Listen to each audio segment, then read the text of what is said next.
The snow had arrived early that year in Maple Ridge, Nebraska, weeks ahead of the forecast, and with a vengeance no weatherman could predict.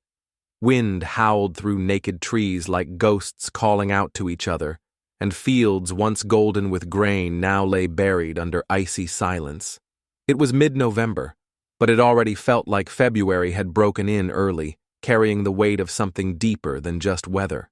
Jack Rowan tightened his grip on the steering wheel of his Ford pickup, fingers stiff inside his work gloves.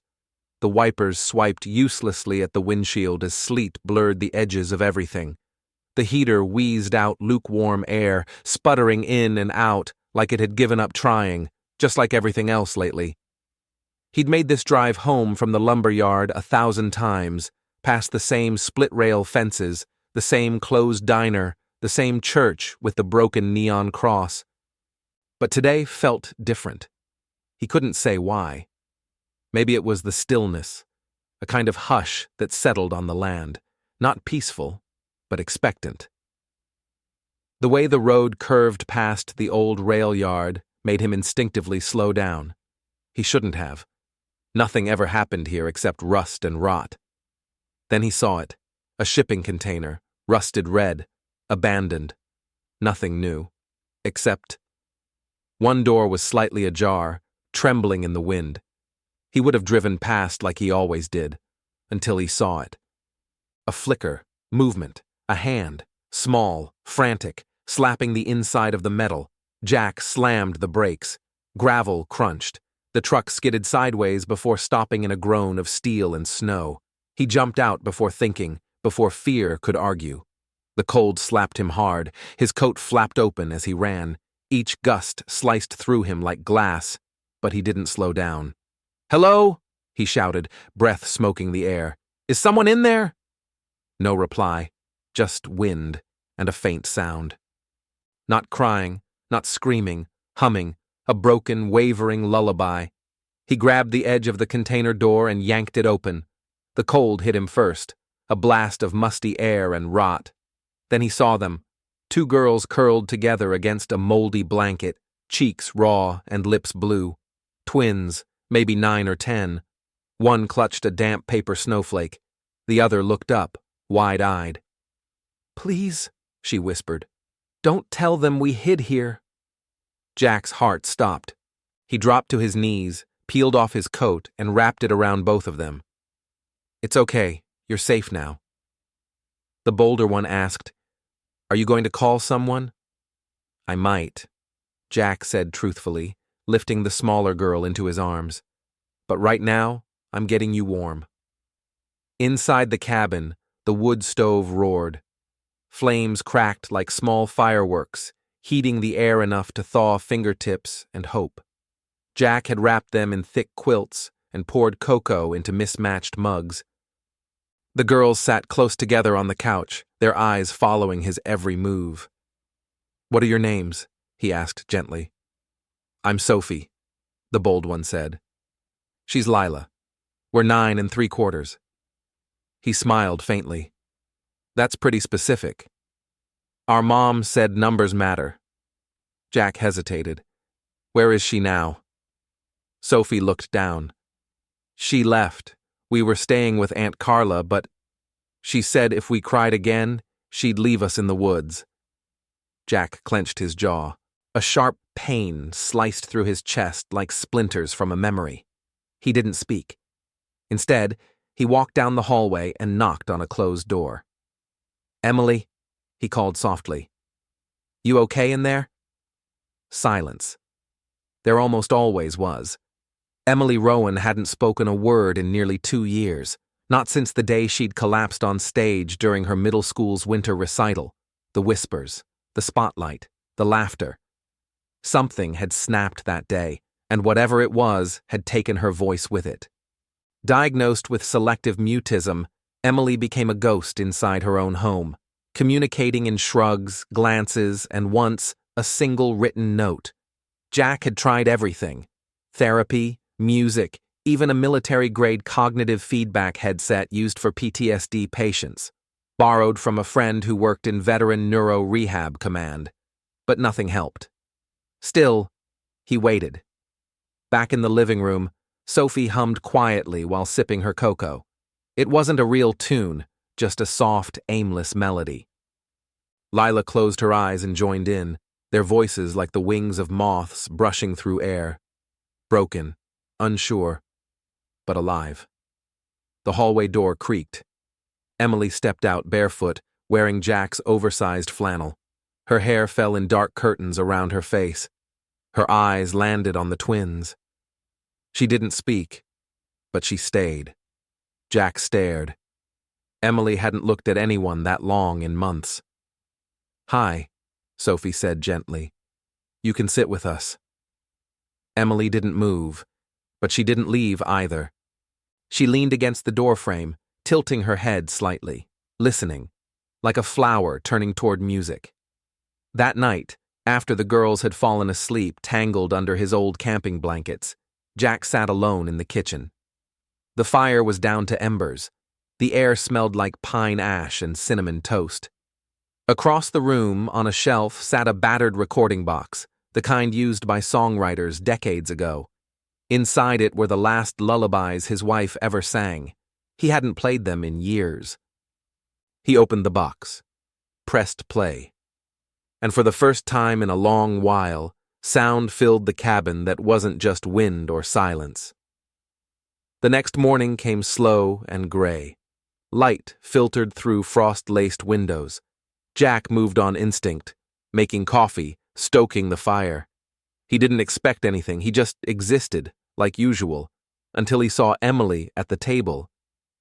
She sat with perfect posture, hands folded around a warm mug, staring into the steam. She hadn't made a sound entering. She never did. "You okay with them staying a bit?" he asked, almost in a whisper. She didn't speak, but her fingers curled softly around the ceramic. That was a yes. Jack nodded. "Good. I think they need it. Maybe we do too." Emily looked up, just a flicker, and for the first time in years, he saw her mother's eyes in her daughter's face. Later, Sophie and Lila stirred, bleary and smiling. They helped Jack set the table, giggling about his old toaster that burned only one side of the bread.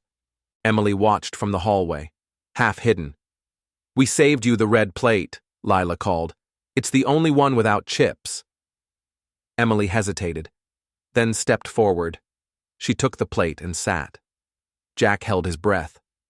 3 girls, 1 table, no words spoken, but there was sound, laughter, breath, belonging. The snow outside kept falling. School was canceled. The house, for once, wasn't quiet. By late afternoon, Jack brought out a box of board games, and the girls argued over Monopoly rules no one remembered.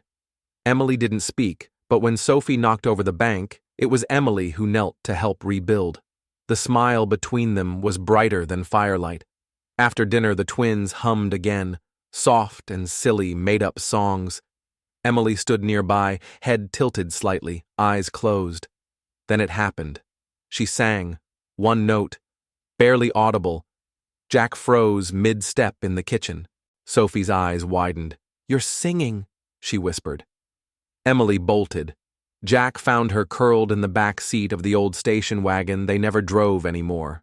Snow dusted the windshield. Her breath came out in tiny clouds. "I heard you," he said softly, not opening the door. It was beautiful. Silence. "You don't have to be afraid of your own voice. Not here." A beat. "I wasn't," she said, voice a whisper. "I forgot that I could." He stood outside in the cold with her for a long time. No pressure, no lectures, just space. Jack had once believed music would save her, but now he understood. It wasn't music that saved people. It was being heard. That night, long after the girls were asleep, Jack sat at the dining table with the Taylor guitar he hadn't touched in a decade. He tuned it slowly. Each string, each vibration, felt like a memory sharpening its edges. Then came a knock. Not on the door, from the hallway. Emily stood there. She said nothing, but took 2 steps forward. "You remember this?" he asked. She nodded. I'm thinking maybe we could try something. Not for performance. Just for us. She whispered, okay. He played the first chords of an old lullaby, and like snow settling on pine, Emily began to hum a harmony. Sophie and Lila crept out from the hallway and joined. 4 voices, 1 guitar, no plan, no rehearsal. But somehow, perfect. The music ended. What followed was not silence. It was something better. A stillness that said, we're still here. If you've ever carried silence longer than you wanted, or waited for someone to speak again, drop a 1 below. This one's for you. And yet, as the fire dimmed to soft embers and the guitar rested gently in Jack's lap, Emily stayed still in the glow, eyes shining. Tomorrow, something would change. But tonight, a door had opened, and nothing, not snow, not silence, not even fear, could close it again. Not anymore. It began with a photograph, faded, bent at the corners, tucked between the pages of a forgotten music journal. Jack found it while rummaging through a box of old notebooks in the attic that morning. The attic was cold, the air tinged with the scent of cedar and insulation, and dust swirled like memory every time he shifted a box. The photo showed Emily, no older than 8, sitting on her mother's lap, both of them laughing mid-song, her mouth open, her eyes wide with joy. Her voice had filled that moment, and then, at some point, it vanished. Jack traced the image with one calloused thumb and exhaled. He never noticed the exact moment the music stopped. It had been gradual, like ice forming over the lake behind their cabin. You didn't notice until it was silent still, and too late to stop. Downstairs, laughter floated up from the kitchen. Sophie was arguing with Lila over whether hot chocolate tasted better with marshmallows or whipped cream. Emily was there, too, not speaking, but present. That alone was more than he dared hope for in years. He folded the picture, slid it into his back pocket, and headed down. By the time he reached the bottom step, the girls were deep into a board game on the living room floor, surrounded by the soft light of morning and blankets still rumpled from sleep. The fire crackled behind them. The smell of cinnamon toast hung heavy in the air. Emily was sitting closest to the window, her knees pulled to her chest. Her eyes weren't on the game. They were on the piano. Jack followed her gaze. The upright Kawai had belonged to his late wife. She'd bought it second-hand from a retired military band leader who'd played in USO tours during Desert Storm. There was still a sticker on the underside of the bench. Property, Fort Belmont, Unit B-32. An odd memento, but meaningful. The keys hadn't been touched in months, maybe years, until now. Jack crossed the room, pulled the bench out, and sat. His fingers hovered over the keys, then pressed one. A G, slightly out of tune but serviceable. He played a simple progression, something familiar. Nothing flashy. Just enough. From behind, he heard Emily's breath catch. He kept going. A C, then an E minor. The chords filled the room softly, a slow tide of warmth brushing against walls long grown cold. And then, something happened. Emily rose. She didn't make a sound, didn't ask permission. She just walked toward him like someone remembering the shape of a path they hadn't stepped on in years. She sat beside him and placed her hands on the keys. Jack didn't move. He didn't even breathe. She played one note, then another, the beginnings of a melody. Jack whispered, "That's the one your mom wrote." Emily didn't look at him, but she nodded. Once. The music bloomed between them, and for the first time in years, silence wasn't a weight. It was space, sacred and shared. Later, over lunch, Sophie and Lila announced they'd named the trio the Silent Three. "It sounds mysterious," Lila said, mouth full of peanut butter. Sophie grinned, "Like we're superheroes, but with harmonies." Jack chuckled. "Not bad." Emily, to everyone's surprise, smiled. That afternoon, Jack took out the old recording device he once used during his short-lived folk band days. It was an antique by modern standards, clunky, with scratched buttons and a tape deck that clicked like a typewriter, but it worked. Barely. He placed it gently on the mantel and pressed record. "I just want to capture the sound," he said. "No pressure. No judging." The girls sang. Emily hummed at first, but by the second verse, she joined. Soft. Precise. Like she'd been saving that voice. As the song ended, Lila whispered, "Can we do another?" Jack nodded. "As many as you want." The evening bled into night. The snow outside grew heavier, the wind howled, but inside, the cabin glowed with chords and cocoa, notes and giggles, harmonies layered over old wood and new breath. At one point, Jack found himself blinking back tears. He turned away before they could see. Later, after they'd gone to bed, he sat alone again. The fire had dwindled, the recorder clicked off. He stared at it. That little red light, still warm from use. That's when the knock came, not on the door, from the past. Memories flooded back, the auditorium 2 years ago. Emily on stage, a solo performance. Her voice had cracked midway through the first verse. The kids had laughed, someone had whispered "mute freak," and she collapsed. Jack had rushed to the stage, lifting her as teachers scrambled. Her eyes were open, but gone, like she'd disappeared behind them. That night, he'd burned the song sheet, and he hadn't played since, until now. He opened his notebook and wrote a single line. Some voices don't need to rise, they just need to reach. The next day, Emily was already awake when he came downstairs. She was sitting at the piano, playing. Jack stood quietly in the doorway. She didn't see him, but she spoke. A single word. Again? It shattered something inside him. "Of course," he said. They played. This time, Sophie and Lila joined. No rehearsal, just connection. By mid-afternoon, Jack suggested they try recording a full song. "Maybe a rough version?" he offered. Sophie nodded enthusiastically. Lila asked, "Can we try that harmony thing again? Where Emily goes high?" Emily's eyes widened slightly. Jack caught it. "Only if she's ready," he said softly. Emily looked at them, then back at the keys, and nodded. The girls arranged themselves around the piano, voices blending like they'd done it 100 times. Jack hit record.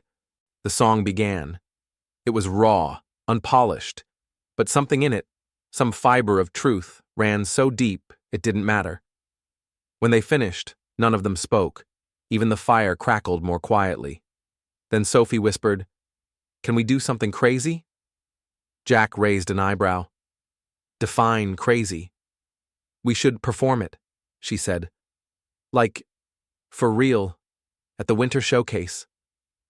Lila gasped. "At school?"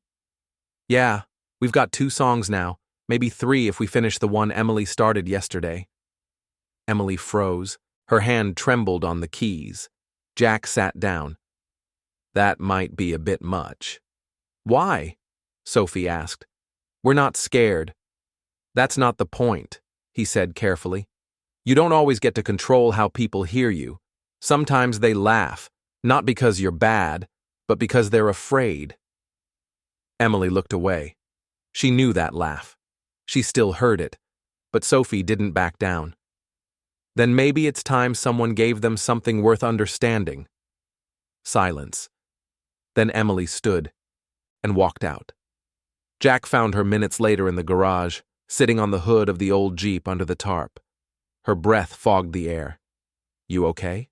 he asked. She didn't respond, but he sat beside her anyway. "It doesn't have to be the stage," he said. "Music's still music, even in a garage." She whispered, "What if they laugh again?" He looked at her. "They might." A pause. "But I'll be there, and they'll have to get through me first."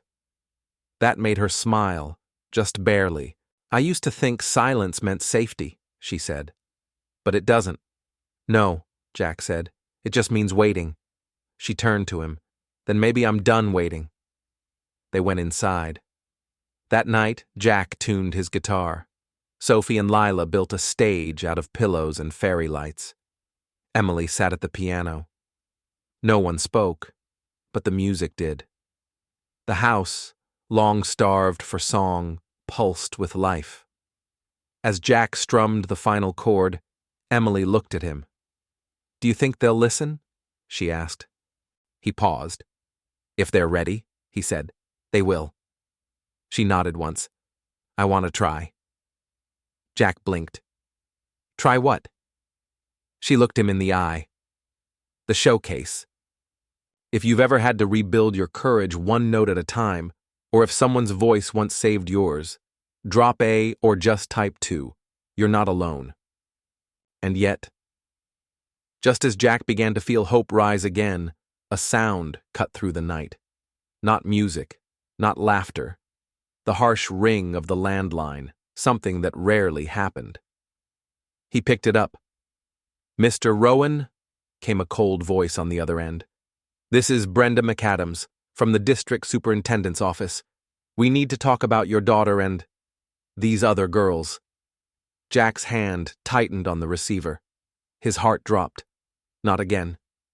The first note was a mistake, not musically, but emotionally. It came too soon, too raw, from fingers that hadn't touched a keyboard with intention in years. Emily flinched, pulling her hand back as if the key had burned her. Jack didn't say a word.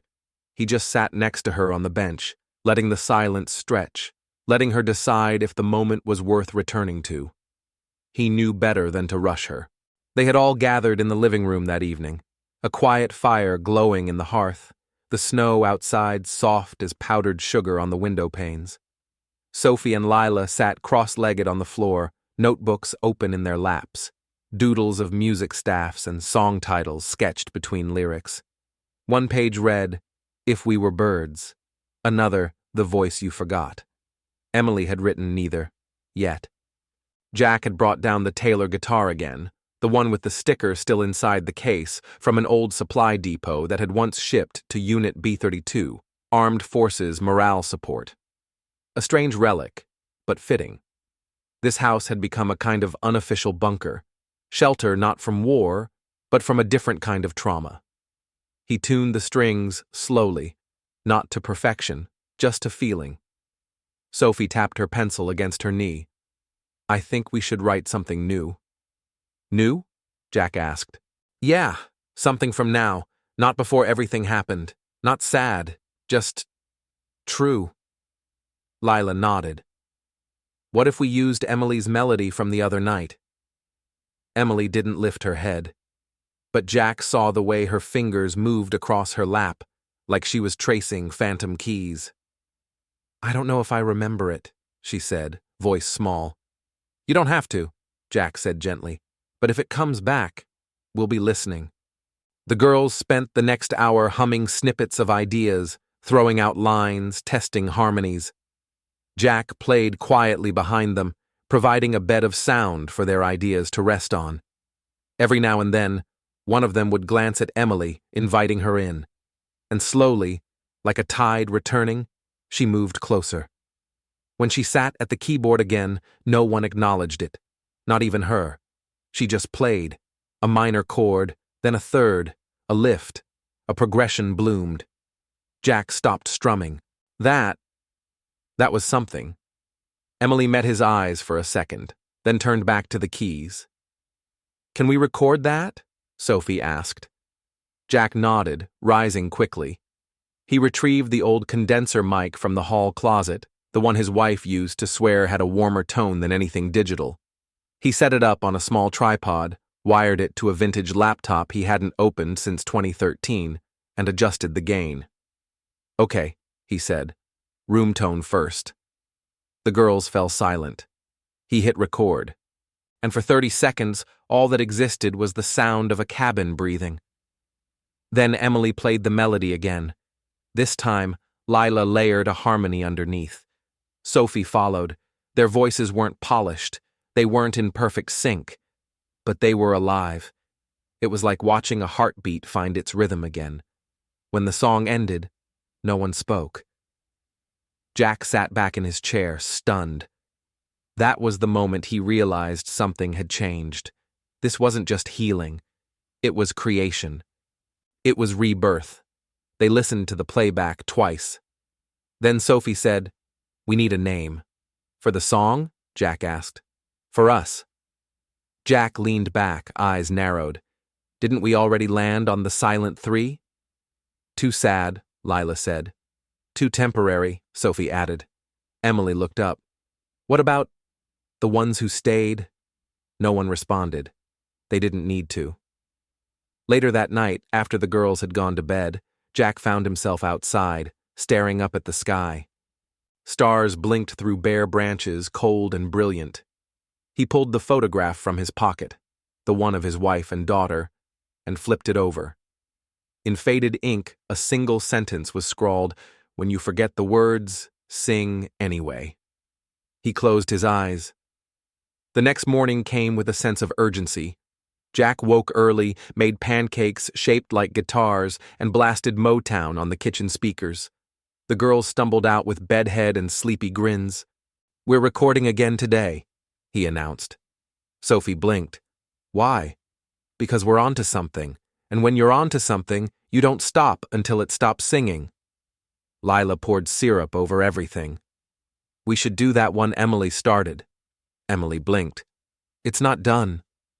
"Then let's finish it." They set up the studio again in the garage. Jack tacked blankets to the walls for sound absorption, hung string lights overhead, and placed old rugs under their feet to soak up echo. He called it the Echo Room. The girls loved it.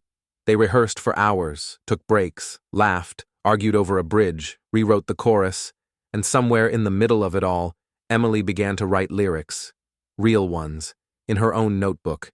She didn't show anyone, but she held it close. That afternoon, Jack checked his email for the first time in days. A message from Brenda McAdams waited at the top. Subject line, District Guidelines, Non-enrolled participation. He clicked, read, reread, and felt his stomach drop. They weren't allowed to perform, not officially, not even for exhibition, not even if invited. Jack sat in stunned silence. Then he printed the letter and placed it on the kitchen table.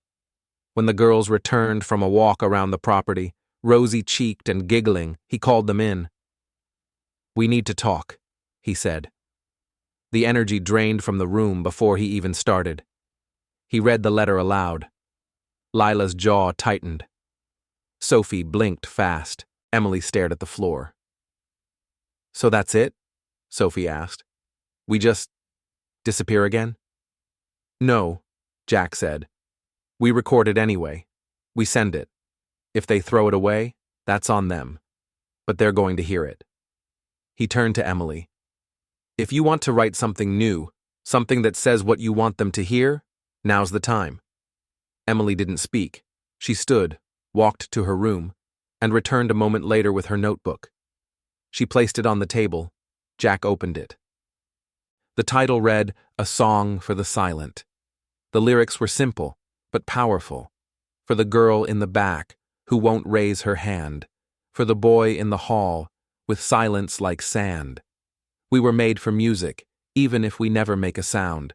We were made for more than fading. We were made to be found. Jack's voice caught as he read. He looked up. Emily's eyes were steady. "We'll build it," he said. "We'll build it like a cathedral." And they did. They practiced in the garage every day. The hallway became a vocal warm-up zone. The living room, a lyric workshop. Even the laundry room became a vocal booth for Lila's whisper harmonies.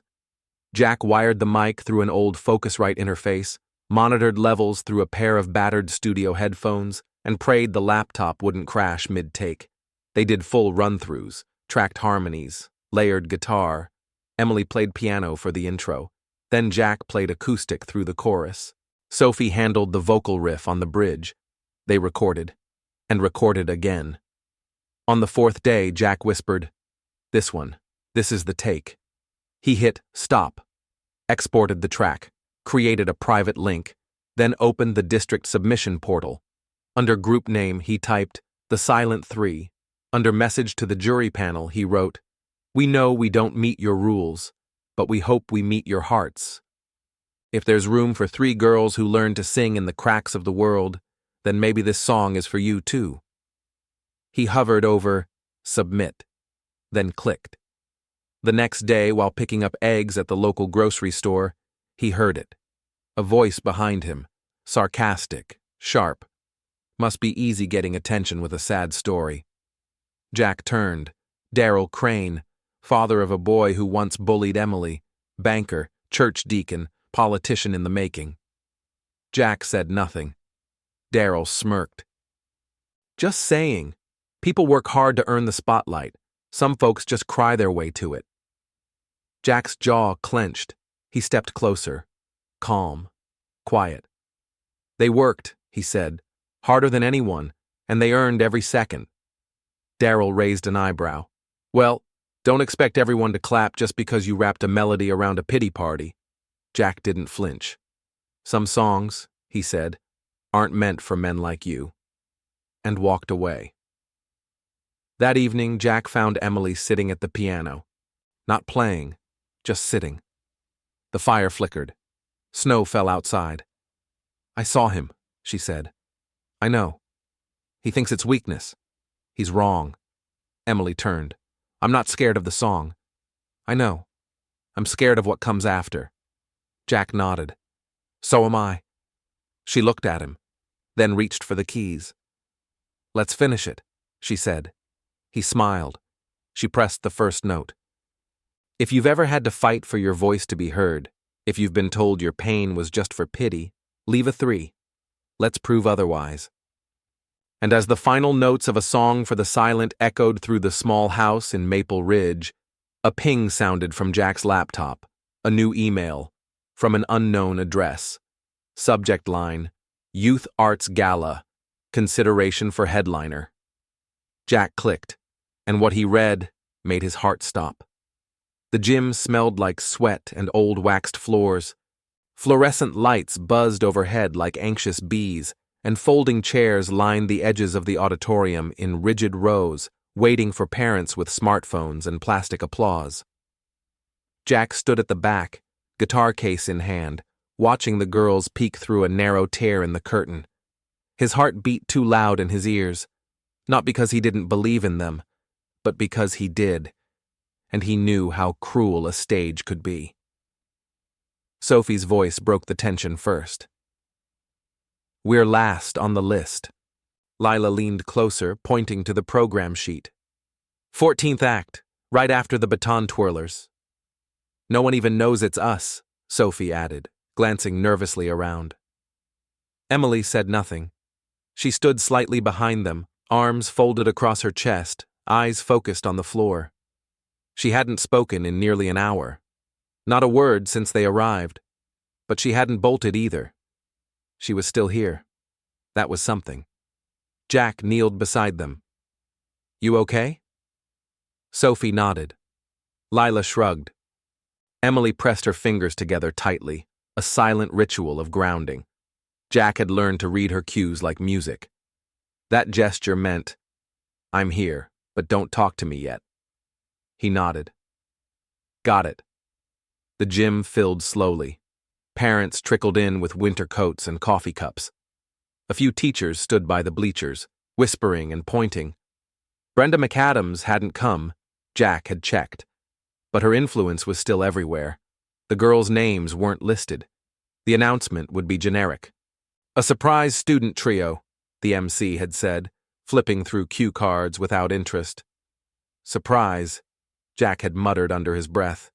"Right." An hour passed, then another. Kids performed violin solos, magic tricks, a shaky rap about algebra. No one booed, but no one really listened either, until it was their turn. Jack opened the guitar case. His hands shook as he tuned. He looked down at the label inside, worn letters, Fort Belmont, Morale Unit, B-32. A relic from a time when music was shipped overseas to boost soldier morale. He liked the poetry in that. He slung the strap across his chest and walked toward the side entrance of the stage. The girls followed. The MC cleared his throat. Our final act of the evening, a special performance from a student trio, no introduction needed. A ripple of disinterest passed through the crowd. Some leaned back in their chairs. A few reached for their phones. Jack strummed once, soft, warm. Sophie and Lila stepped into the light, and Emily walked in behind them, not hiding, not flinching. She took her place at the microphone. The spotlight hit them. Time slowed. Then Emily opened her mouth and sang. The first note was thin, almost a whisper, like the sound of breath catching in your chest. But it grew. Sophie joined on the second line, her tone bright and steady. Lila entered third, grounding them in harmony. Their voices didn't compete. They wove. The melody carried. The chords held like scaffolding, supporting every syllable. Jack watched the audience shift. Phones lowered, eyes lifted. Even the restless sixth graders near the back stilled. At the bridge, Jack let the music breathe. He strummed just enough to keep time. And Emily stepped forward slightly. Her voice trembled, then rose. We are not the echoes of someone else's sound. We are the music no one saw coming, and we are still loud, even now. By the time the final chorus swelled, the gym wasn't silent. It was listening, utterly, completely. When the last note faded, there was a beat, a breathless moment where the world held itself still. Then applause, not loud, not wild, reverent. A woman in the second row stood first, then a boy in a varsity jacket, then a teacher near the back. One by one, the room rose to its feet. Emily blinked fast, trying not to cry. Jack lowered his head over the strings and let his smile stretch deep into his bones. Backstage was a flurry of congratulations. Other kids stared, some whispered, some smiled. A boy approached Emily awkwardly, same kid who once laughed when she flinched at the school bell. He held out a wrapped peppermint. For you, he said. I'm sorry. Emily took it, nodded, didn't speak. She didn't need to. Back at the cabin, they listened to the performance on Jack's old phone, curled under blankets, fire crackling in the hearth. I think we broke something, Lila whispered. Broke what? Sophie asked. The part where the world doesn't listen. Emily smiled. Jack watched them, arms crossed, eyes glinting in the firelight. Then his phone buzzed. He walked to the kitchen, opened the email. A name he didn't recognize. Caroline Mendez, State Board of Cultural Affairs. Subject, Youth Voices Gala Invitation. June headliner consideration. He read it once, then again. They were being invited. No application, no audition. Just, bring the music. We'll bring the spotlight. He closed the phone. Didn't say anything yet. That night, after the girls went to sleep, Jack stayed up, writing, a journal entry, just one line. They sang, and the silence listened. Over the next week, the ripple turned into a wave. Local radio requested an interview. A nonprofit for neurodivergent youth asked to use their song in a winter campaign. Jack didn't know how to handle the attention, but the girls? They handled it like pros. They weren't chasing fame, they were chasing meaning. Emily began sketching cover art ideas in her notebook. Sophie started teaching herself video editing. Lila began collecting stories from classmates who had experienced bullying or social exclusion. One day, Emily showed Jack a message from a girl in Oregon. I played your song for my dog. Then I sang it with him. You helped me speak again. Jack stared at the message for a long time, then whispered, We let them hear us. Emily nodded, but not everyone was happy. A week after the performance, Jack found a flyer stapled to the bulletin board at the post office. Winter talent show, re-evaluation meeting, parental advisory. performance protocols, enrollment verification. His hands trembled. Inside, he found more whispers. That the performance had been manipulative, that it exploited trauma, that it made other students feel less seen, that it wasn't fair. Jack stormed out. That night, he called Eliza Warren. "You knew this might happen," she said gently. "I did." "You're not backing down?" "No." "Then don't even bother replying to the noise. Let the music speak." He nodded, hung up, turned to find Emily at the piano. She looked up. "I want to write something new." He blinked. I know, but this one's not about us." Jack sat. "Who's it for?" She didn't answer, not with words. She played a progression in D minor, low, wounded, beautiful. 3 nights later, Jack sat with the girls around the kitchen table. He handed them a printout of the invitation. Youth Voices Gala, June, Lincoln Civic Auditorium. Lila's eyes widened. Sophie clapped. Emily stared at the paper. "I don't want to just perform," she said softly. "I want to say something before we sing." Jack blinked. "You mean talk?" She nodded. Sophie grinned. Mic drop moment. Emily smiled, but Jack saw the storm underneath. He placed his hand over hers. "You're ready," he said. "I know. If you've ever had to fight for your seat at the table, or been told your truth was too loud, leave a 4. Let them know you're still here." The next morning, Jack returned from the mailbox with a large manila envelope addressed to The Silent 3, C.O. Jack Rowan Maple Ridge, NE inside, a packet from the state, performance guidelines, stage layout, lighting preferences, and at the bottom, 2 handwritten lines from Caroline Mendez.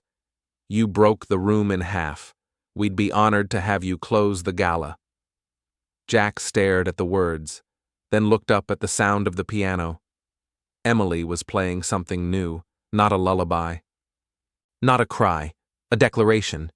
And behind her, Sophie and Lila harmonizing, like they'd always been there, like this was where they'd always belonged. But just as Jack reached to hit record, the power went out, the house fell dark, and from outside, the low rumble of an unfamiliar car engine. Then a knock, not soft, not friendly, sharp, deliberate. Jack stood frozen. Emily looked up. The melody stopped. The knock came again, harder this time. Jack's hand hovered near the front doorknob. Behind him, the girls froze. Emily had stopped mid-chord, her fingers suspended above the piano keys like birds, unsure if they should land or flee. Sophie whispered, "Are you expecting someone?"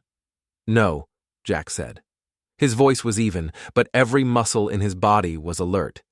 He opened the door. 2 men stood outside, one in a windbreaker embroidered with the school district logo, the other wearing a blazer far too polished for small-town Nebraska. The first was a local staffer. The second, unmistakably, was Brenda McAdams's second-in-command. The bureaucrat Jack had once seen behind a podium at a school board meeting about educational media policy and protecting public image. Her name was Eleanor Trask, and her smile had the warmth of a locked gate. "Mr. Rowan," she said, "may we come in?" Jack didn't move. "Depends. We're here about the Youth Voices Gala and some procedural misunderstandings." Behind him, Emily stepped forward, quiet, but present. Sophie and Lila followed, flanking her like shadows ready to turn into shields. Jack opened the door wider. "You've got 5 minutes." They entered like they owned the walls. Eleanor took a seat at the kitchen table without asking. The staffer remained standing, clipboard out, avoiding eye contact. Jack stayed on his feet. "I'll be direct," she began, laying down a folder with the seal of the Nebraska Department of Student Affairs. "Several complaints have been filed regarding your daughter and her group's participation in both the winter showcase and their planned appearance at the gala." Jack crossed his arms. "Complaints from who?" Eleanor ignored the question. There's concern that the trio, though talented, violated district policy by featuring non-enrolled performers. Your daughter is homeschooled.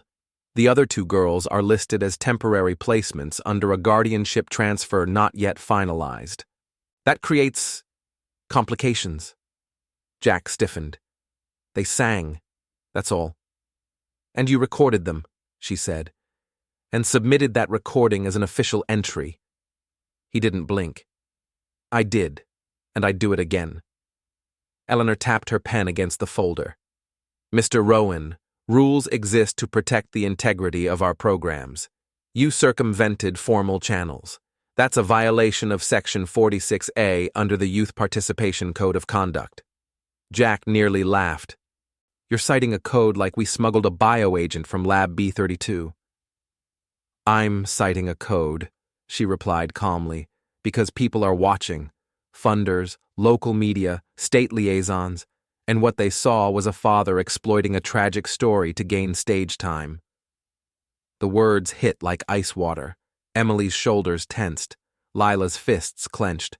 Sophie whispered, "That's not fair." "No," Jack said, voice low. "It's not." Eleanor stood, gathering her papers. "Here's the bottom line. The gala committee is now under review. Your group's invitation is pending reconsideration. I recommend you withdraw before it's rescinded publicly." Jack stared at her. "You know what I recommend?" She paused at the door. He didn't raise his voice. Didn't have to. "Be very careful who you try to silence." She left without a word. The door closed. The silence afterward was suffocating. Then Emily walked to the piano. She sat, and she played. 3 quiet notes. Then 4. Then the beginning of the new song, the one she'd started the night before the showcase. Her voice didn't crack. Her hands didn't shake. When she finished, she turned to Jack. "What now?" He met her gaze. "Now we make sure they can't ignore us." That night, Jack emailed Caroline Mendez. He told her the truth, about the visit, about the threats, about the code violations being used as shackles. She replied in 6 minutes. "Don't move, I'm coming." By morning, Caroline was on their porch. She wasn't wearing heels. She wasn't carrying a clipboard. She brought muffins. And resolve. "You have one of the most authentic submissions we've received in 5 years," she said, sitting with the girls at the kitchen table. "You remind people what the arts are actually for. But this isn't just about your talent anymore. It's about power." She looked directly at Emily. "They think your voice is dangerous." Emily blinked. "Why?" "Because it moves people." She turned to Jack. "You've got options. We can push back through the committee. We can go to the press. But either way, this performance isn't just a song anymore." Jack leaned forward. "We're not backing down." Sophie grinned. "Do we get shirts that say that?" Caroline laughed. "Give me 24 hours. I'll be back." She left. And for the first time, Jack saw it clearly. This wasn't just about whether they could perform. It was about who was allowed to matter. In the following days, the house became a war room. The girls rehearsed every afternoon. Emily rewrote parts of the song. Sophie handled social media, setting up a Behind the Voices account that began trending after a post about 3 girls, 1 room, no permission, but still singing. Lila made stickers with their new slogan, "Let them hear us." The cabin buzzed with movement, ideas, strategy, until the envelope came. Thin, official. Jack opened it. A letterhead from the Nebraska State Board of Arts and Youth Programs. "Dear Mr. Rowan, after careful review, the committee regrets to inform you that due to procedural violations, the Silent Three will not be permitted to perform at the Youth Voices Gala. We appreciate your passion and wish you success in future endeavors. Sincerely, Harold Greer, Deputy Director. Jack read it twice. Then again. He set it down and walked outside. The sky was too bright, the world too normal. He picked up an axe and began splitting firewood. Strike. Split. Again. The sounds filled the yard like percussion. Back inside, Emily watched from the window. She didn't cry. She didn't flinch. She walked to the kitchen, pulled out her notebook, and started writing. That night, the girls gathered in the garage studio. Jack set up the condenser mic. The laptop glowed faintly in the dark.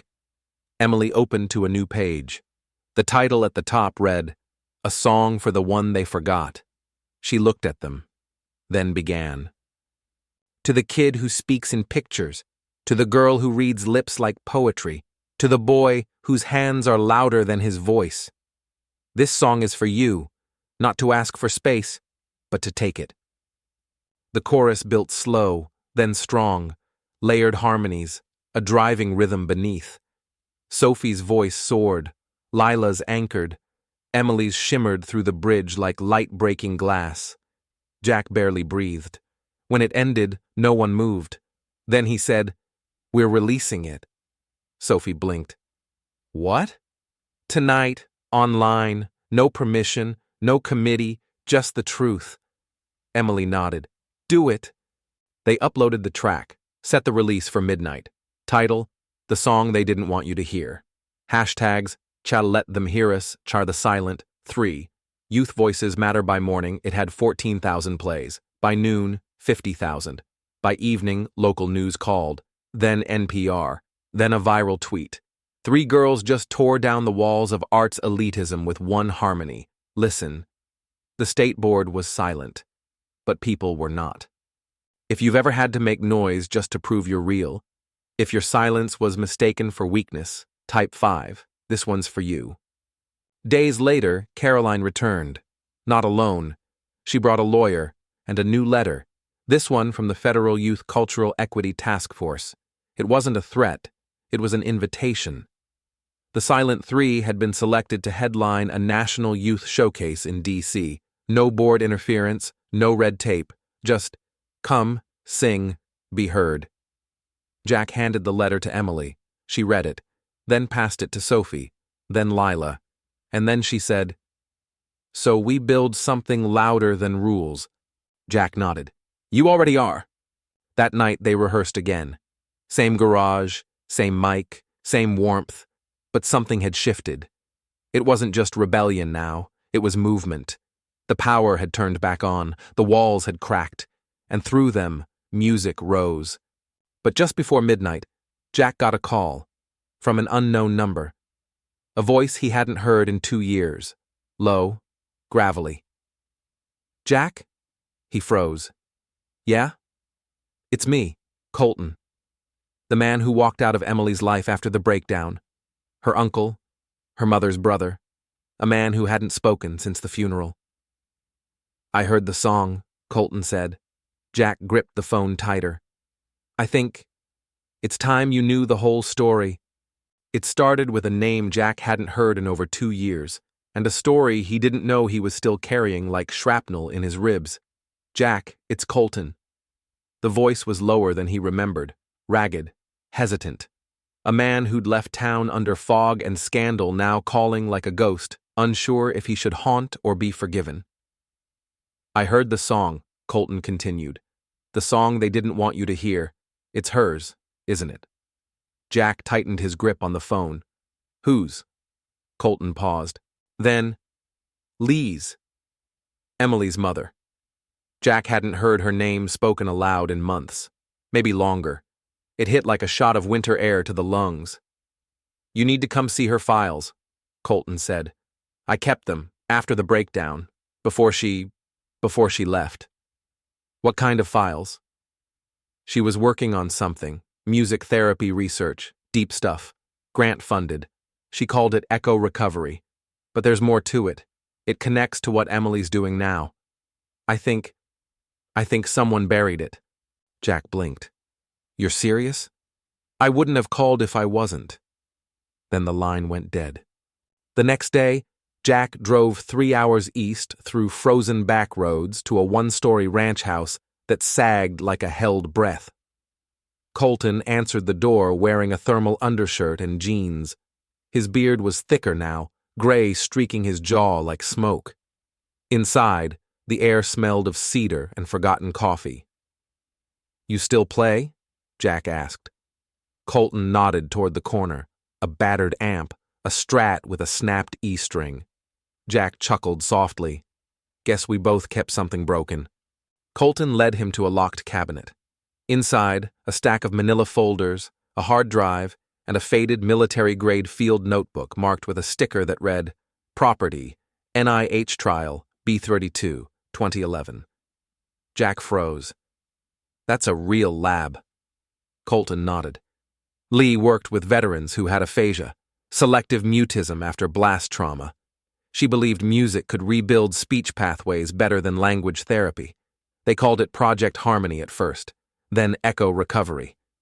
Jack leafed through pages of clinical data, hand-drawn diagrams, and acoustic wave studies. She applied this with Emily, Jack whispered. Colton's face twisted.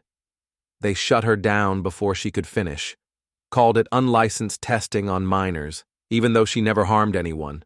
They twisted it. After the press got hold of it, everything collapsed. Jack stared at the files. She wasn't wrong, Colton said, eyes sharp now. She was just early. Jack took a breath, then picked up the notebook. She still is. Back in Maple Ridge, Emily sat at the kitchen table, notebook open, humming. Sophie and Lila were editing their next song's lyric video on Jack's laptop. Caroline Mendez had emailed that morning, final confirmation, the Silent Three would headline the National Youth Voices Gala in Washington, D.C., all expenses covered, national coverage guaranteed, inclusion in a future documentary about arts and inclusion policy reform already underway. They'd won. But somehow, it didn't feel done. Not yet. Jack placed the NIH file gently on the table in front of Emily. This belonged to your mom. Emily's hand trembled as she opened it. There, drawings of wave shapes, lyrics annotated in music theory shorthand, and one sketch that made her go still. A young girl, eyes closed, a circle around her mouth, and written in the margin. The silence isn't the problem. It's the bridge. Emily stared at it for a long time. Then she whispered. She knew. Jack nodded. Before anyone else did, Sophie leaned over. What is all this? Proof, Jack said, that what you're doing isn't just brave. It's science. It's healing. It's real. Lila looked up. Can we use it? Not just use it, Emily said. We build on it. She stood, walked to the whiteboard in the garage, and wrote a title in red marker.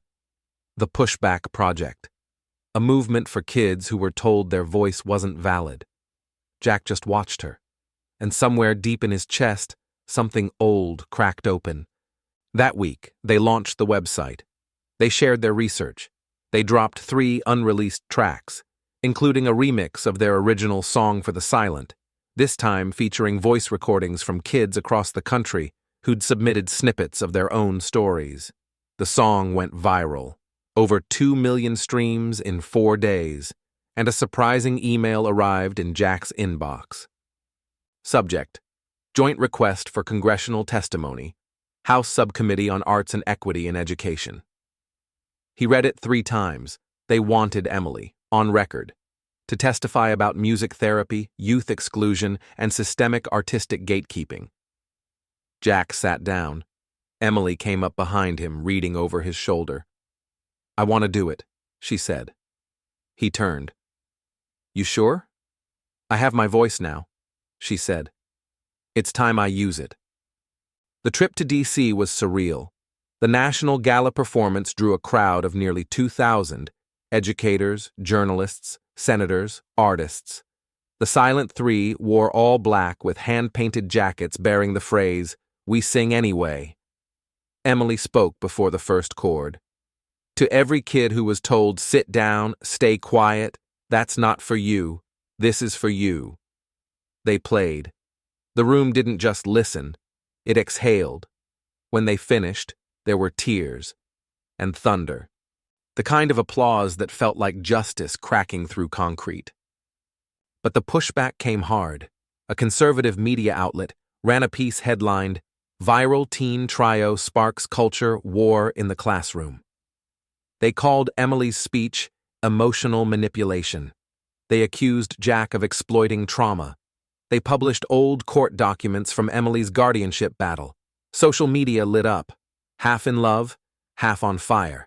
Threats came in, some to the house, some to the school board. Jack filed a police report, bought a motion sensor floodlight, and through it all, Emily never flinched. Until the email. It was anonymous. Just one line. "Tell her to stop before we make her." Jack locked every door, sat Emily down. "We don't have to keep going," he said. She looked at him like he'd suggested the moon stop orbiting. "No," she said. "We sing anyway. If you've ever had to speak louder because the world didn't want to hear you, if your art was your defense, type 6. You're part of this choir too." 3 days before their return home, Caroline called. "You're not going to believe this." Jack put her on speaker. She laughed. "The NIH just reopened Project Echo.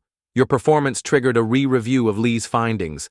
They're reclassifying it from experimental to preclinical implementation, and they want a pilot study."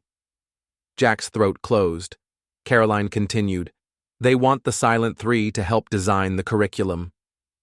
Sophie screamed. Lila cried. Emily just smiled and whispered, "Mom, we're finishing what you started." The final scene didn't happen on a stage. It happened in a school gym back in Nebraska, a local fundraiser, plastic chairs, lukewarm cocoa. But the crowd? Full. Jack took his place at the edge of the floor, guitar in hand. Emily walked to the center mic, looked around, spotted a girl in the third row, head down, hearing aids in both ears, eyes wide, and Emily said, "Tonight's last song isn't just for the silent. It's for the ones whose voices aren't always loud but always matter." She turned to Jack. He strummed the first chord. Some voices break walls, some voices build bridges, and some become the echo that stays. The attic hadn't been opened in years. Dust hovered like memory in the flashlight beam as Jack pulled down the ladder, its old hinges creaking like the throat of someone trying to speak again after too long. Emily stood behind him, arms crossed over a faded hoodie. It was snowing again outside, a thin, silent storm whispering against the roof. "You sure it's up there?" she asked. Jack didn't answer.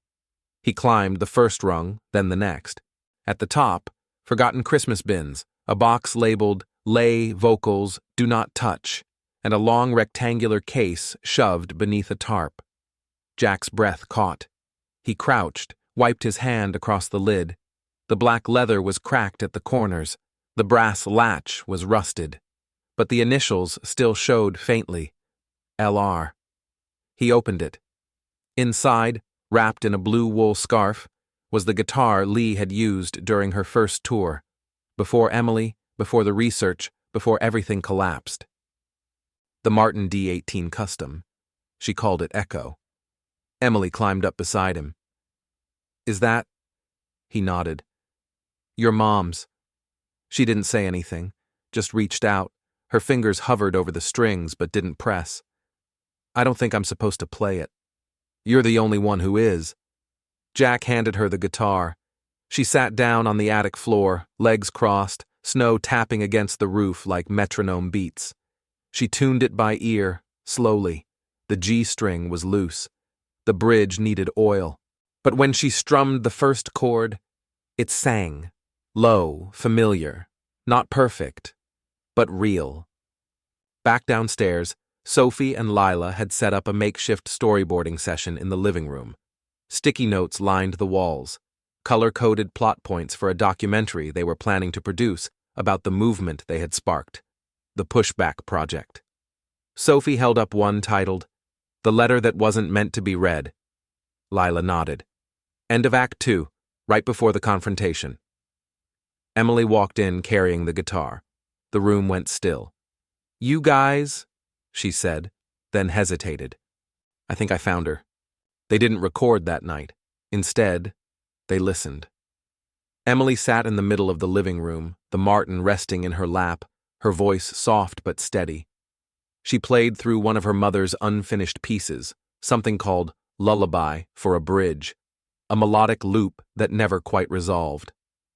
And when she hit the final chord, Jack swore it was the same note Lee had once ended on, late at night, singing to Emily in the hallway, long before the silence began.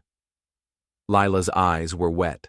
Sophie whispered, "That has to be the closing track." Emily shook her head. "It's the first." Jack frowned. "Why?"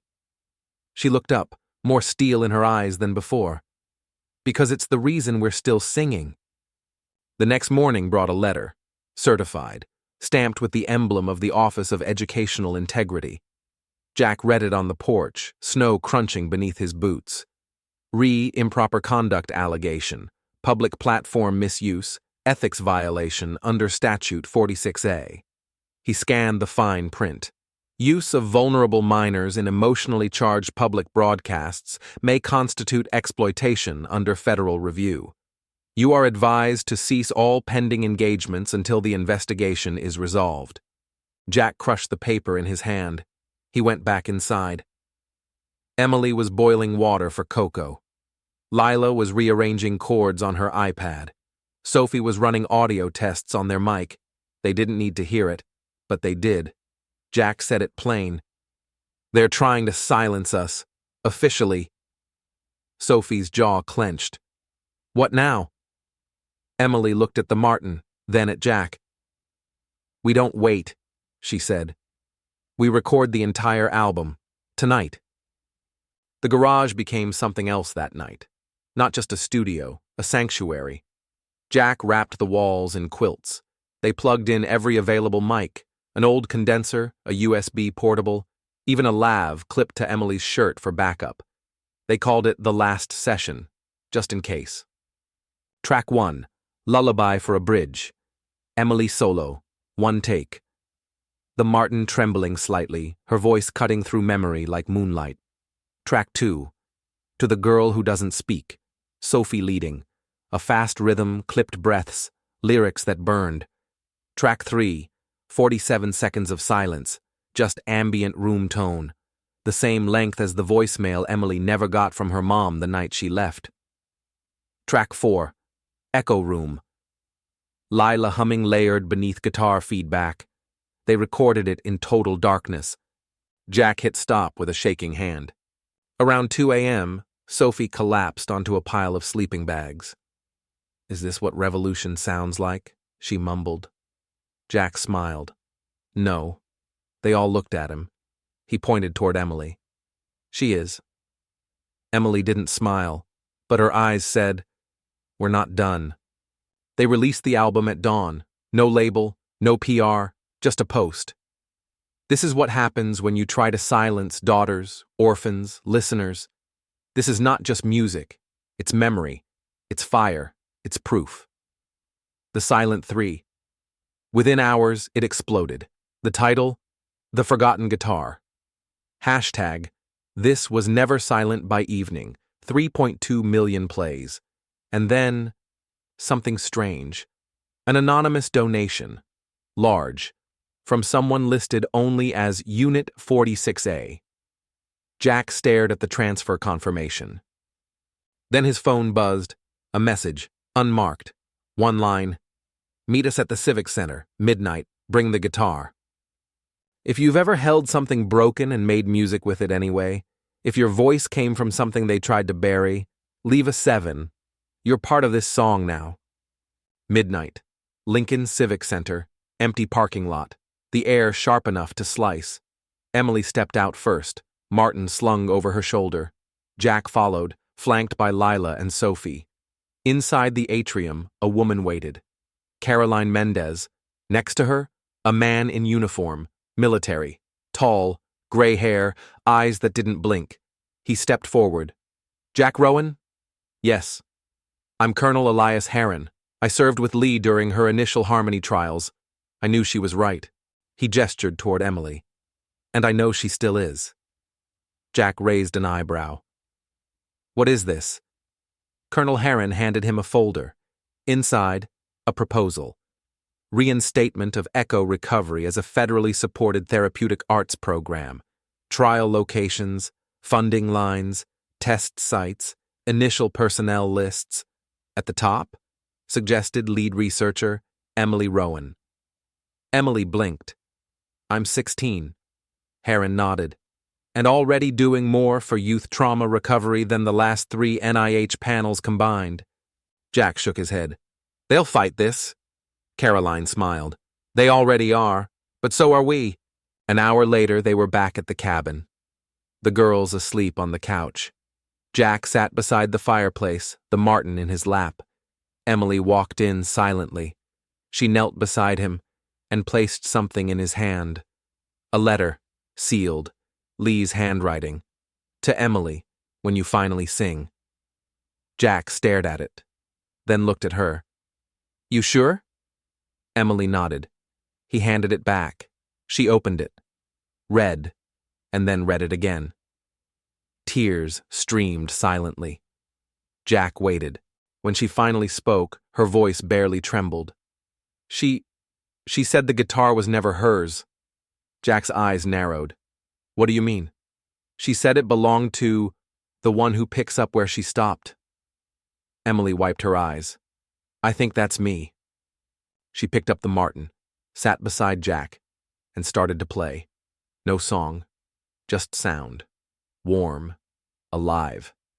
And when Jack leaned in, he swore. Between the chords, the strings whispered something old, something sacred. Welcome home. The stage looked smaller than it did in the videos. From the wings, Emily could see the first 3 rows, faces glowing faintly from programs in their laps, a mix of curiosity and skepticism. The kind of faces that decided things for people like her. Lawmakers, educators, directors, evaluators. 10 minutes. That's what they gave her. No introduction, no formal endorsement, just 10 minutes to be heard. Jack stood beside her, silent, hand on the neck of the Martin guitar. His eyes met hers, steady, calm, grounding. Behind them, Sophie and Lila whispered final notes to each other, reminders of entrances, harmonies, cues. But even they knew, this wasn't about being pitch perfect. This was about leaving a mark.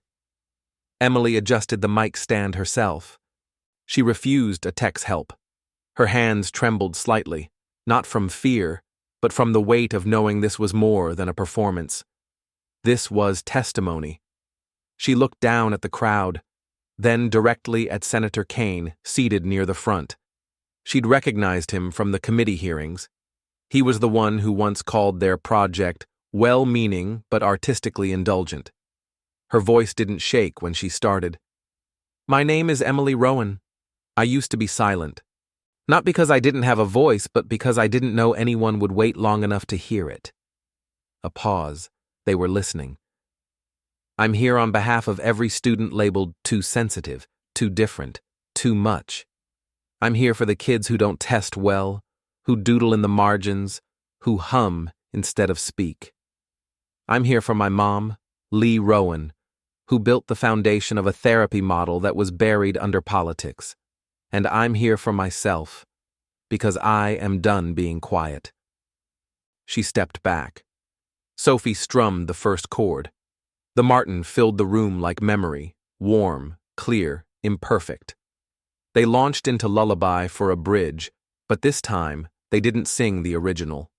They sang the echo version, with verses built from anonymous letters they'd collected from students across the country. Words like, I learned to spell before I spoke. They said art wasn't a real future. No one came when I cried, but everyone clapped when I danced. The screen behind them, silent until now, lit up.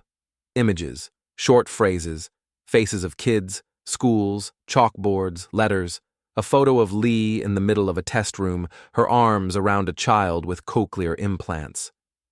Jack watched from offstage, heart pounding not with fear, but with pride so fierce it felt like music. Then came the bridge. Emily stepped forward again. Some people say this is activism dressed up as art, but they're wrong. This is survival made beautiful. The final chorus hit. 3 voices. 1 room, 1 message. We are not echoes, we are the original sound. Backstage was silent. Caroline Mendez met them with eyes already brimming. "That," she whispered, "was a scalpel, not a song." Jack pulled Emily into a tight hug. "You did it." "No," she said, "we started it." But the response came fast. By evening, Jackson 10 Minutes to Be Heard was trending globally. Over 4.5 million views on the live feed replay. Journalists flooded the email inbox. The National Institute of Mental Health issued a statement that they were reconsidering implementation funding for the Echo Recovery Framework, citing unprecedented grassroots evidence. Emily received a private message from a woman named Dr. Selena Cho, formerly of Defense Psychology Operations Unit B-32. The subject line read, "We used to test this on soldiers, but what you did on stage, that's what works." Attached, a classified brief, declassified as of the night before, detailed effects of rhythm-based cognitive therapy on PTSD cases, labeled Echo Protocol 7X. Jack stared at it. "Someone's opening the doors." Emily smiled. "Let's walk through them." The next 48 hours were a blur. They were offered a publishing deal, declined a reality series, and negotiated a national arts advocacy partnership instead. But something bigger loomed. Senator Caney's office reached out. Request: would Emily appear at a congressional subcommittee on trauma-informed education reform? Jack hesitated. Emily didn't. "Yes," she said, "but only if Sophie and Lila come too." 2 weeks later, they were in Washington again. This time not on a stage, but at a hearing table. Microphones in front of them, water bottles sweating on white paper doilies, a room of suits, reporters behind glass. Emily wore her mother's scarf. Sophie wore boots with the words, "Still Loud," written on them in Sharpie. Lila clutched a folded sticky note with the words, "You belong here." A senator leaned forward.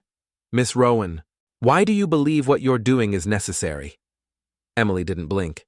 "Because if the systems worked, we wouldn't have to go viral to be heard." They didn't just speak, they showed.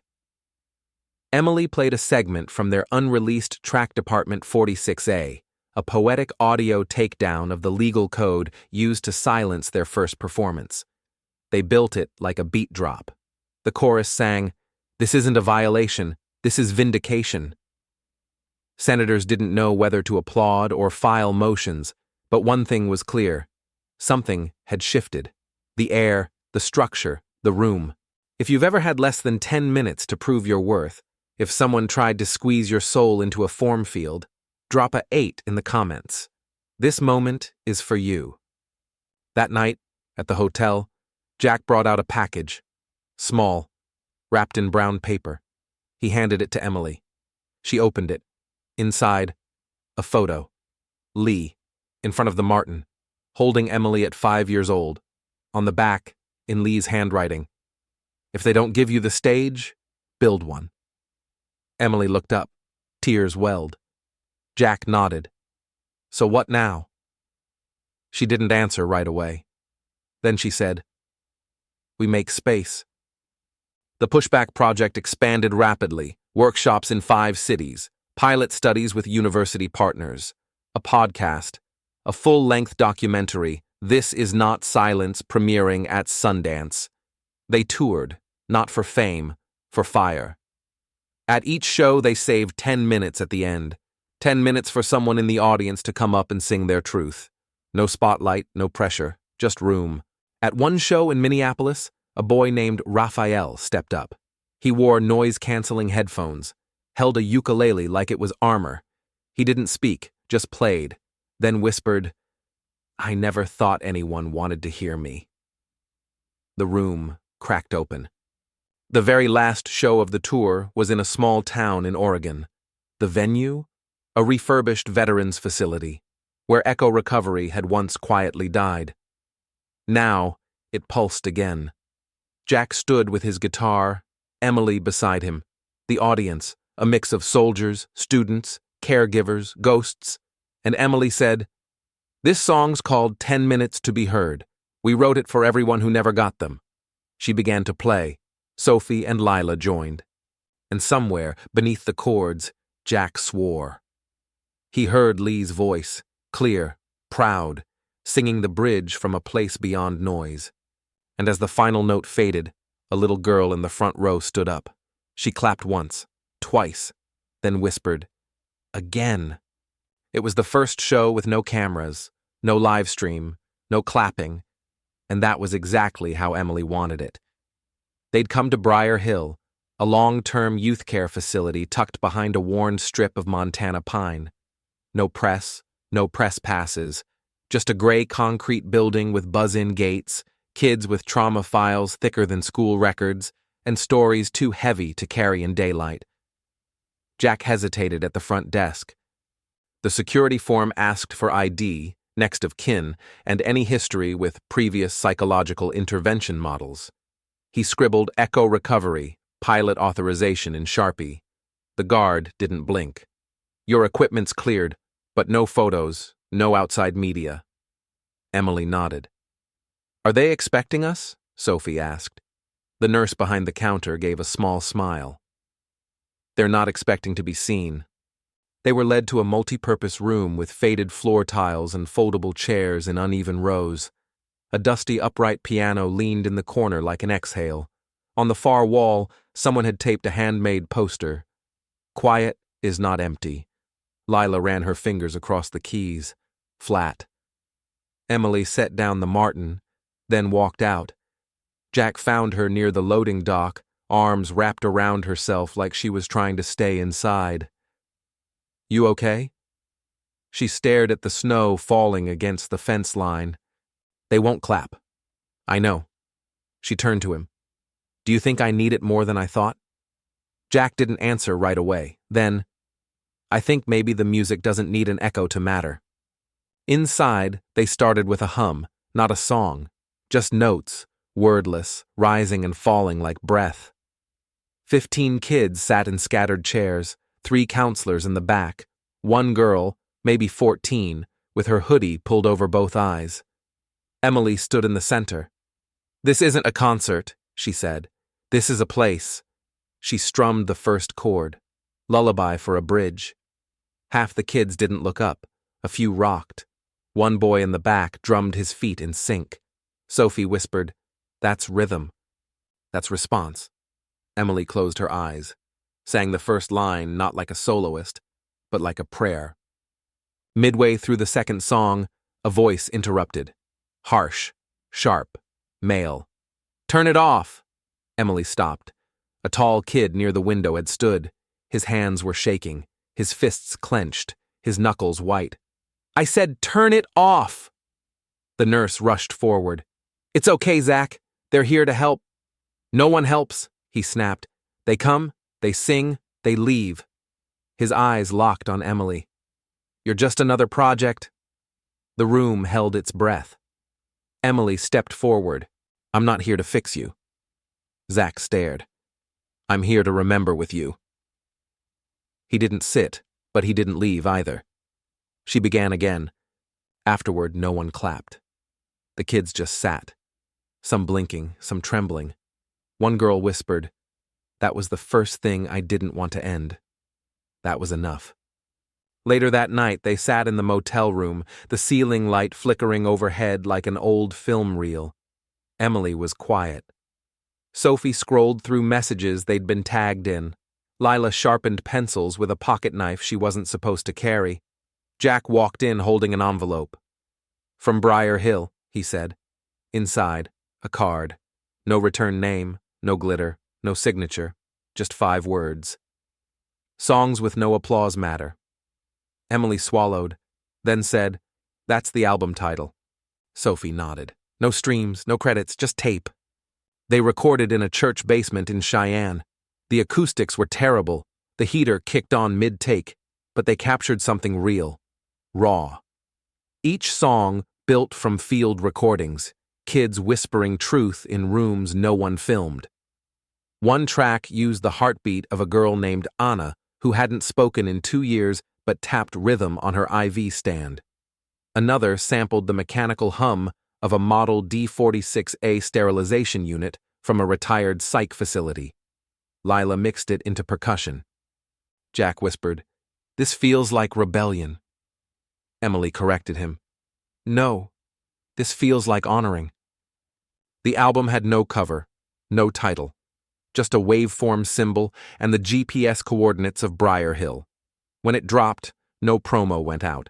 But within 2 days, downloads spiked. Therapists requested usage rights. A woman from the Department of Veterans Affairs emailed Emily directly. Subject: Echo recovery in military reintegration units. "I thought this model was buried. Your team just resuscitated it." One evening, a retired staff sergeant named Wesley sent a voice memo. His unit used to run sound therapy in Afghanistan, back when we called it voodoo science. Now, after playing lullaby for a bridge to a group of discharged soldiers, one had spoken for the first time in 8 months. He ended the recording with, "No one clapped, they just stood up and cried." If you've ever given your whole self to something and been met with silence, but still kept going, leave a 9. You know this language.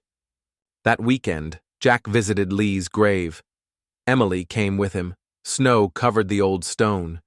He set the marten down gently in the grass, strings facing the sky. "I used to think applause was proof," he said. Emily traced her fingers along the carved name. "It's not?" "No," Jack said. "It's just echo. The real proof is the quiet after, when people feel instead of cheer." Emily smiled softly. "That's why some songs don't need applause." That night, she got an anonymous text. "Turn on local news, Channel 4. They did, and there it was. A short segment, no anchor lead-in, just cell phone footage from a group home. 6 teens seated in a circle, no talking, just humming. One played the Briar Hill tape on a Bluetooth speaker. One cried. No one filmed them. Except, quietly, one staff member, shaky hands, no hashtags, just truth. The Chiron read, "Silent healing, echo recovery returns." The next day, the call came. From Washington, from the Department of Health and Human Services. A federal grant, permanent, 6 figures, no board approval required. They wanted Emily to design the first Echo Recovery Youth Arts Integration curriculum, nationwide. Jack sat down hard on the porch bench. Emily just whispered, "What now?" And Jack, with no guitar in hand, no applause in earshot, and nothing but the mountain air around him, said, "Now we go find more kids who think they're invisible, and remind them they've been singing all along." It began, not with a note, but a breath. Emily stood alone at center stage of the Lincoln Civic Theater. Overhead, the lights were dimmed, not out, not blinding, just soft enough to make the room feel like memory. The same room where they once weren't allowed to sing. The same city where their story was almost stopped. Now they were back, not as guests, but as headliners. And this wasn't a concert. This was the Youth Voices Gala, restructured under new policy reforms that bore their fingerprints. Lee Rowan's name, Emily's mother, was listed in the program as a posthumous co-architect of Echo Recovery. Emily's bio came with no asterisks this time, no formerly mute, no overcame silence, just musician, advocate, founder. But even with all of it, the applause, the panels, the praise, Emily felt her chest tighten as she stepped toward the mic. Because tonight wasn't about being heard, it was about the voice they kept. Backstage, Jack watched her through the side curtain. In his hands, the Martin guitar sat like a quiet oath. Lila was double-checking audio levels. Sophie adjusted the tempo click on their earpieces. And Caroline, their project director, looked at Jack and whispered, "Do you think they know?" Jack frowned. "Know what? That this might be her last live set for a while?" Jack didn't answer, because he wasn't sure Emily had told herself yet. Weeks before, a letter had arrived. Not the printed kind. Handwritten, elegant, stamped with the seal of the Institute for Intermodal Research and Biocommunication, also known as Lab B32. Inside, Ms. Rowan, We are preparing a multi-year study combining neuroplasticity, memory retrieval, and musical instinct. Your work in echo recovery has become the cornerstone of a new therapeutic frontier. If accepted, you'd begin immediately. Abroad. Confidential. Duration, 18 months. Outcome, uncertain. Stakes, everything. We are not inviting you as a test subject. We are inviting you as a researcher. Emily hadn't told the team. She hadn't told her audience. But she had told the guitar. And tonight, she was going to play it one last time before choosing. She stepped to the mic. Looked out, saw rows of young faces. Kids who once couldn't speak. Veterans who had broken down in church halls but rebuilt through chord progressions. Counselors. Caseworkers. A girl from Briar Hill who now led her own school choir. And in the front row, Avery. The girl from Montana who'd once messaged, "I sang to my dog. I think I found my voice again." Now, she clutched a notebook with lyrics of her own. Emily smiled. Then slowly, she began. She didn't sing first. She spoke. "I used to believe the most important sound in a room was applause. Now I know better." A pause. "The most important sound is the breath people hold, right before they decide to listen."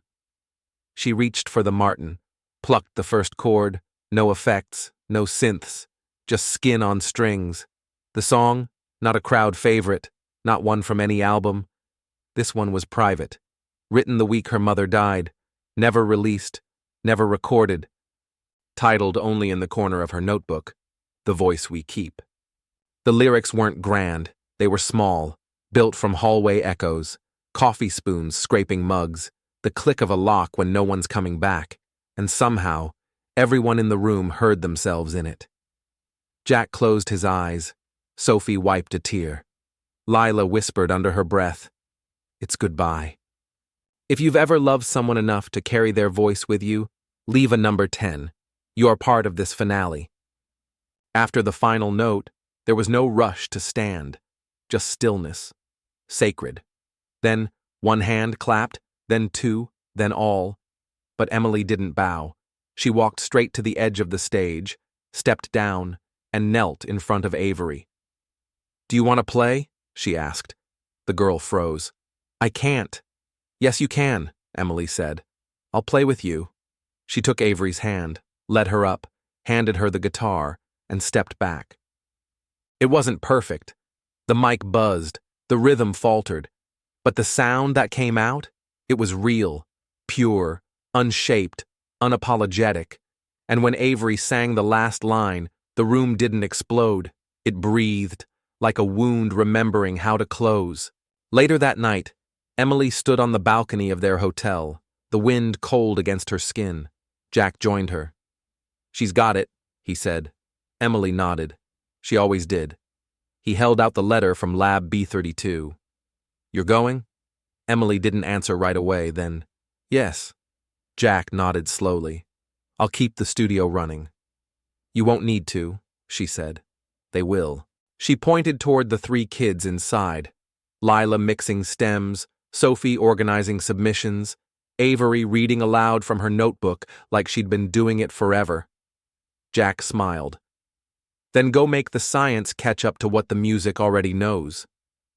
3 months later, a classroom in Seoul, a therapy center in São Paulo, a VA hospital in North Carolina, a refugee arts program in Berlin, and always, somewhere in the background, soft guitar, gentle breath, a line from The Voice We Keep playing in languages Emily had never spoken. Her song had gone further than she had, and yet, she was still in it.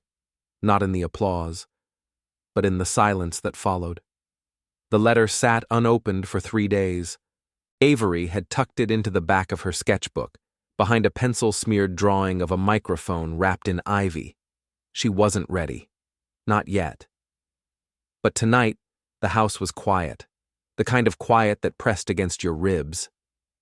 Sophie was in the studio, editing vocal takes for an outreach project in Kansas. Lila was fixing a MIDI controller with a soldering iron that hissed like it held secrets. And Jack had fallen asleep on the couch with a book about acoustic wave therapy sliding to the floor. So Avery walked out to the porch. The stars blinked like slow applause, and she opened the envelope. Inside was a single page, typed, no logo, no title, just, "You won't feel ready." That's the point. They'll come to you in pieces, shaking, avoiding eye contact, saying nothing until you hand them something that makes sound. Then they'll sing, or scream, or cry, and you'll remember that once someone did the same for you. This isn't a career. It's a calling. This is your echo now. So write her song, The Next Girl. E.R. Avery folded the page slowly, then stood, then walked back inside. She found Lila. "I need the guitar." Lila raised an eyebrow. "Yours or hers?" Avery didn't blink. "Hers." Lila walked over to the glass case near the fireplace, the one Jack had built for the Martin after Emily left for B-32. It wasn't locked. They'd agreed. The guitar didn't belong to any one person. It belonged to the moment, and this was one. The next morning, Avery skipped school. She didn't mean to, but something in her chest told her that the world would forgive her this one time. She sat in the garage studio, the one Jack still called Echo Room, and tuned the Martin, then pressed record. The song came in fragments, a verse built from the sound of girls chewing their nails in waiting rooms, a chorus made of breath held too long in gym locker stalls, and a bridge. That part broke her. It was just the line, "I heard you without a word," repeated, then silence. And on the fourth repeat, her voice cracked like the floor beneath a house no one lived in anymore. She didn't re-record it. She left it raw. Jack listened from the hallway. Didn't come in, didn't comment, just left a sticky note on the door later. "Not perfect, just true. That's enough." The next night, a girl showed up, 11 years old, matted hair, foster placement number 7, didn't speak, wouldn't eat, but her hands kept tapping rhythms on the chair arm. Sophie noticed first. "Is that 6'8"? Avery knelt beside her. "You like music?" No answer. She pulled out a toy glockenspiel, set it in front of her, walked away. 30 minutes later, the kid was playing Twinkle Twinkle in 3/4 time. Jack said softly, "That's not just rhythm." "It's memory," Avery said. They called her Casey. Not her real name, not yet. Trust comes in frequencies. She stayed for a week, didn't speak once, but she played. Every night, different tempo, different instruments. She even tapped on the side of the broken space heater, turned it into percussion. And finally, on the 8th day, she asked, "Do you have a song? For girls like me?" Avery didn't answer. She just went into the studio and opened the file titled, "A Song for the Next Girl." They played it for Casey that night. Lights off, no one spoke, and when it ended, Casey said, "That was me. If someone once gave you something you didn't even know you needed, drop a number 11. You're carrying the echo forward." The file went online quietly. No announcement, no promo campaign. But within 24 hours, mental health advocates in 6 states requested permission to use it in youth resilience programs. A woman from Lab B32 wrote, "We're building a protocol around the response rate of this exact song. Subjective reaction exceeds 78% in test environments. Recommendation, permanent archive in the Voice Continuum repository." Jack translated for Avery. "They want to preserve it," Avery asked. "For who?" Jack smiled. "For the girl after the next." That week, Jack got a call from Emily. She sounded tired, but in the way oceans sound tired, like they've been doing something enormous. "I think I found the voice print signature," she said. Jack blinked. "Of what?" "The moment it starts." "The what?" "The shift. The exact second a kid stops surviving and starts singing." Jack sat down. She went on. "It's not a note. It's the pause between 2 breaths. Measurable. Reproducible. They're calling it the Rowan breakpoint." Jack didn't speak for a long time. Then, "You want to come back?" "I want to send something back." A pause. then static, then a data packet. File name, RSN thou owamwise, initiate MP3. Jack opened it. A child's voice, singing. A melody built from Morse code, heartbeat, and one line repeated over and over, "We are still here." The night Avery played it for Casey, she wept, not hard, not loud, just enough to let a little light in. She whispered, "I want to help write one." So Avery gave her the second verse. The next track was co-written by a girl who used to cry when wind blew through vents. She titled it, "The Sound Between Keys." It debuted with no name attached, and went viral on the underground trauma therapy network known as Patchlight. Lila called it, "the first unsigned anthem for unspoken girls." 2 weeks later, the Department of Education requested an echo recovery keynote for their conference on post-pandemic youth identity reconstruction. Sophie was asked to lead. Lila refused to wear a blazer. Avery brought Casey. The room held 800 educators. They played a song for the next girl. They didn't explain it, just played. And at the end, one teacher stood, then another, then 1,000. No applause, just standing, some crying, some still. Casey took the mic and said the only sentence she'd practiced all week. "This saved me, so now I sing it for the next girl." The last thing Emily heard before disconnecting from the Lab B32 terminal was a child's laughter from the hallway. It wasn't loud, but it was clear, real, human, and that mattered more than any metric. She pulled off her headset. The technician nodded. Sessions complete. Waveform normalized. Emily stood. "Save it to the VNR archive. Tag it, Echo 12. Then she walked out without waiting for confirmation. She returned home on a Tuesday. No press, no cameras. Just Jack waiting in his pickup at the airport curb, holding a thermos of coffee that tasted exactly like it had 5 years ago. Slightly burnt, too much cinnamon. Perfect. They didn't talk much during the drive. They didn't need to. Some silence is earned. When they pulled up to the cabin, Sophie was painting lyrics on the garage wall. Lila had turned the woodshed into a makeshift live streaming room, and Avery, now taller, older, more certain, stood on the porch holding a new notebook. She didn't say welcome back. She said, "Did you bring the next song?" That night, Emily sat in the studio with the Martin across her lap. She didn't strum, didn't hum, just ran her fingers over the strings like they were braille, then whispered, "I heard something out there." Jack looked up. "What kind of something?" "A signal," she said. "Patterned. Human. It's from a girl, maybe 12, somewhere in Iowa. Her brain's creating melody without permission." Jack blinked. "So she's composing?" Emily nodded. "In her sleep." 3 days later, they were in Iowa. Emily found the girl, name Claire, at a neurodevelopmental unit, labeled non-communicative, diagnosed with complex trauma, no verbal output in 6 months. But EEG readouts showed consistent gamma band surges during REM cycles. Lila called it dream singing. Sophie cried when she saw the scans. Emily just sat by Claire's bed, pulled out the Martin, and played 3 notes that matched the neural signature. Claire's fingers twitched, then curled. Then tapped the rhythm against the bedsheet. Emily whispered, "That's voice, even in the quiet." They brought Claire home.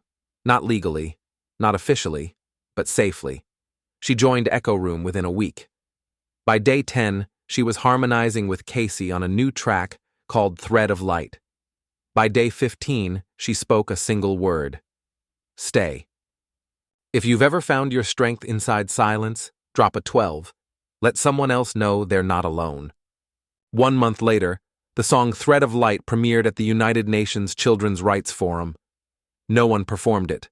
They played the studio track, projected EEG scans beside it, and in real time, the screen showed Claire's brain reacting, lighting up like a small city at midnight. The entire auditorium stood, not in applause, but in witness. Afterward, a delegate from Norway approached Emily. There's something sacred in what you're building. Emily said, "It's not mine." Still, it's not just therapy anymore, it's diplomacy. Emily blinked. What do you mean? The delegate handed her a card. Department of International Cognitive Diplomacy. We're using music, not just for healing, but for negotiation. We're testing echo model rhythm matching in conflict zones. Emily looked at Jack, then at Avery, then at Claire. It's working? The delegate nodded. Children in hostile environments, responding faster to rhythm than to translators. Emily exhaled slowly. That's the voice we keep. Back at the cabin, Emily opened Lee's old journal. The final entry was unfinished. Just a sentence. If the quiet is all that's left, then we must make it sacred. Emily underlined it, then wrote, "We did." That night, they recorded what they didn't expect would be the final session. A track called "Quiet Doesn't Mean Gone." It featured Claire's first full-spoken sentence. "I used to be an echo. Now I make them." Casey's high harmony. Sophie's breath turned into synth pads. Lila's violin looped backward through static. Jack's heartbeat, recorded via contact mic. Emily played the last chord with her eyes closed. No one moved. Avery hit stop. They didn't speak, but the room felt full, like something had ended, or maybe begun again. A week later, Emily gave the Martin away. To Avery. No fanfare, just left it on her bed with a note. "It's yours now. Play it when no one else knows what to say, even in the quiet. E." The following morning, Claire came downstairs holding a drawing. A girl inside a swirl of sound waves. Beneath it, one word. Forward. And so they did. They moved forward, not with tours, not with spotlights, but with quiet missions, one hospital at a time. One shelter, one war-affected school in Eastern Europe. One girl in a desert base camp where her only connection to home was a looped audio file called "A Song for the Next Girl." Emily stepped back. The others stepped forward. They weren't replacing her. They were continuing her. She moved to a cabin upstate. No internet, no Wi-Fi, no press. Just a view of the lake. And a notebook where she wrote one final track. Unrecorded, untitled, just a melody. Years later, a girl named Naomi, age 13, stage 1 mutism, history of displacement, was handed an old USB by her counselor. No label, no context. She plugged it into the school laptop, hit play, and for the first time in her life, she heard her own silence echoed back in harmony. She whispered, "I don't know who you are, but I think you saved me." Then she wrote a lyric, then another, then sang. Some stories don't end with a bang. They end with a whisper, the kind you only hear when everything else finally stops. And this one, it ended in the quiet. But not silence. Because silence implies absence. And the journey you've just walked through, the echo of broken girls finding harmony, of music that didn't beg to be understood but offered itself anyway, was never truly silent. It was sacred. From Emily's first step onto a school stage to the final voice recording tucked inside a girl's notebook in Iowa, this wasn't a story about fame or talent or applause. It was about presence, and the voices we carry even when no one claps. If you trace the journey back, it starts with a man who had lost everything but found two girls in the snow. It continues with a daughter who forgot how to speak until two strangers hummed a song her mother used to sing. It peaks in an auditorium, in a moment that should have broken them, but instead gave birth to something larger than performance. Belonging. They were never just performing. They were translating. Grief, trauma, memory, hope. They were giving voice to what most of us never dare say out loud. And for anyone who's ever carried pain without language, you know how powerful that is. The lesson here isn't just that music heals. We already know that. What this story teaches is more dangerous, more potent. That being heard can be revolutionary. That not clapping can be an act of reverence. that emotional truth may hold more diagnostic power than a biometric scanner in a Lab B32 facility. Because when children on the edge of mutism start matching rhythm before language, when veterans cry without knowing why after hearing an echo from a stranger's voice, when a track called "A Song for the Next Girl" becomes a therapy protocol, a diplomatic tool, a survival tether, we begin to ask deeper questions. What if our healthcare systems, our educational programs, our justice models have overlooked the softest frequency of all, the voice inside the quiet? And in today's world, where AI can write songs, algorithms can simulate empathy, and labs track memory and sound waves, we need to ask, what do we do with the voices that can't be digitized? What do we owe to the ones who never speak first, but feel the deepest? And what if true progress isn't built on amplification, but on listening? Emily didn't build an empire. She built a refuge. Jack didn't write a chart topper. He stayed when his daughter couldn't. Sophie, Lila, Avery, they didn't chase spotlight. They handed it off. And in doing so, they created something no metric could predict, a song no one wanted to end. So now it's your turn. You watched their story unfold. You saw the breakdowns and the rebuilds. You heard the cracked notes that meant more than polished ones ever could. And you, sitting wherever you are, on a bus, in your room, with someone you love or entirely alone, have to ask yourself, whose voice am I keeping alive? What silence have I mistaken for absence? Because someone out there, maybe your sibling, your friend, a stranger you scroll past every day, has a song inside them they've never sung out loud. And maybe, just maybe, you're the one who needs to play the first chord. This story wasn't meant to inspire you to perform. It was meant to invite you to remember. To remember what it felt like the first time someone saw you, not as noise, not as performance, but as presence. And if you can hold that memory long enough, you'll start to see the world differently. You'll pause when a child fidgets in a waiting room. You'll notice when someone hums instead of speaks. You'll realize that belonging doesn't come from being the loudest. It comes from being allowed to exist, even in the quiet. If you believe there's value in what can't always be seen or heard, if you believe someone's whisper matters more than your shout, then share this story.